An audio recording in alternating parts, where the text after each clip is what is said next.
This is a Sports Catastrophe production. Hey there, Heather Ho, there's Jeff Cutter David welcoming you to another Sports Catastrophe birthday boy. And I know this birthday boy is technically dead, but, I gotta do one for April the 8th. So here he is. And of course, this is the third year of me doing these videos, so obviously I can't do the same person twice. Anyway, so this is John Havlicek, who died in 2019, but he was a legend for the Boston Celtics.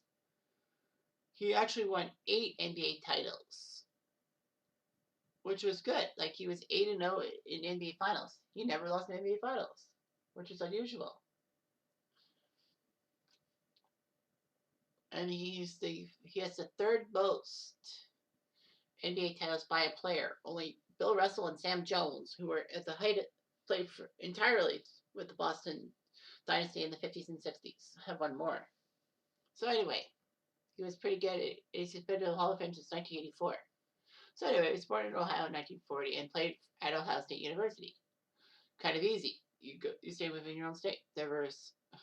He played with Jerry Lucas, Larry Siegfried, and this coaching legend by the name of Bobby Knight. Yes, Bobby Knight was part of the 1960 Ohio State University basketball team that won the title. It was just amazing that, Ohio State was good at basketball once upon a time. Well, they're still decent, but whatever. Havlicek was actually an alternate to the 1960 U.S. team at the Olympics. Now, of course, back then in the Olympics, the basketball teams had to be strictly amateur, no pros. So yeah, he could have won an Olympic championship, but a gold medal, but he didn't. Anyway,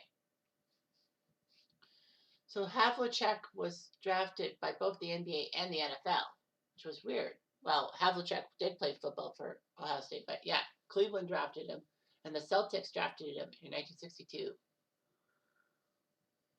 He was in Brown's training camp as a wide receiver, but after not doing so well, he focused on playing for the Celtics. So he knew his thing. He had a lot of stamina and all that. He was nicknamed Hondo because of the movie by John Wayne. He revolutionized the six-man rule, aka coming off the bench, being their best bench player. Didn't really have to start. So yeah, with the 7th pick of the 1962 draft, he was drafted. I'm actually wondering, in that 62 NBA draft, were there any major busts and all that? Well, Detroit took Dave DeBusschere. Oh no, Territorial. And since he took Jerry Lucas for Territorial, which meant that they couldn't get first round picks. Right? Yeah. Chicago with the first overall pick took Bill McGill. Bleh. The next took Paul Hogue. Bleh. The St. Louis Hawks took Selmo Beatty from Prairie View. Okay, maybe. Syracuse took Len Chappelle. Philly took Wayne Hightower. And the Lakers took Leroy Ellis. So yeah, there wasn't really any great players before him. There were a couple of territorial picks, but anyhow. Havlicek would be most remembered for his famous steal on April 15, 1965, as his Celtics took on the Philadelphia 76ers. Boston was only up 110-109 with 5 seconds left in Game 7 of the conference final. They needed to inbound the ball to secure the victory. Unfortunately, Bill Russell's pass actually hit one of the basket support wires, meaning that it was a turnover and the Sixers had a chance to win. Hal Greer actually could throw the inbounds pass towards the bucket, and Havlicek stood to guard Chet Walker. But as Greer tried to pass, Havlicek spun, leaped, tipped the pass to Sam Jones. Said, Havlicek stole the ball. Greer, Havlicek stole it. Havlicek stole the ball. Over to Sam Jones. Havlicek stole the ball. It was one of the best moments of all time. So that is huge. That Havlicek stole the ball. Helped the Celtics win the 1965 title. Havlicek actually had a strong performance in the 1968 Eastern Finals. The Sixers were up 3-1. However, with a couple of key performances in games 5 and 7 on the road in Philadelphia, the Celtics sent the Sixers reeling and became the first NBA team to come back from 3-1 down. It happened in 1968. Celtics won the championship. Havlicek was named MVP when the Celtics won the 74 NBA final. And in 1976, Havlicek thought he made a bank shot to win the game, and the fans stormed onto the court, but there was still 1 second left. Phoenix called an illegal timeout,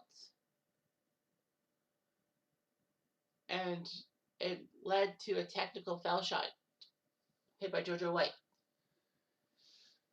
But the Suns still had one final possession, and Gar Hurd put in a basket in double overtime to tie the game. We go to a triple overtime, but the Celtics won that game because of what was it? Glenn McDonald? I can't remember the name of the Boston Celtic player who came through in the third overtime. But yeah, of course, the NBA would change the rules, saying that you cannot take an illegal timeout because if you do, then after the foul shot, the team that took the foul shot will retain possession of the ball, and also that you couldn't purposely take a timeout to get the ball to half court illegally.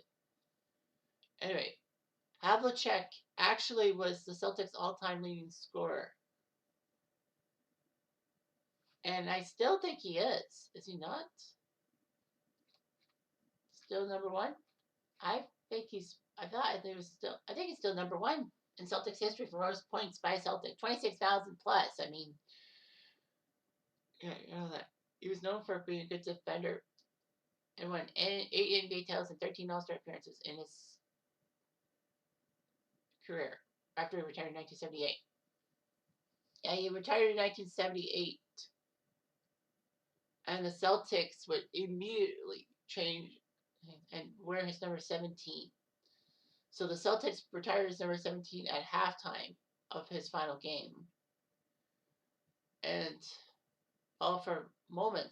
When Havlicek retired, he was the leader in games played, surpassed by Elvin Hayes in 1984, and then third in points behind Will Chamberlain and Oscar Robertson. So Havlicek was part of the Hall of Fame in 1984. He was selected as one of the 50 greatest players in 96, and of course 2021 as well. So anyway, Havlicek is still the Celtics' all-time leading scorer with over 26,000 points, 16th all-time in the NBA. So he did his job. He was actually the first player to score 1,000 points in 16 straight seasons, something Chamberlain never did. Anyway, Havlicek was inaugurated into the Croatian American Sports Hall of Fame, which was amazing of that. Havlicek would be good for investing wisely in the Wendy's fast food chain, and he had a comfortable income after retirement. He became a corporate speaker, and he was a member of the Genesis Foundation, which assists children with disabilities and genetic disorders.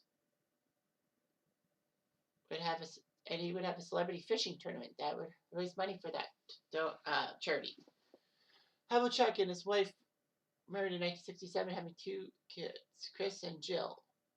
Chris actually went to the University of Virginia to play basketball in the 90s, and Jill married former Major League player Brian Buchanan.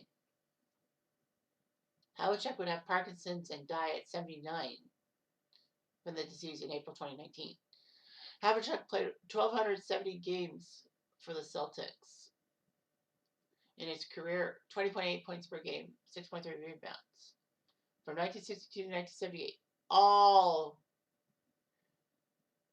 of his seasons were with Boston.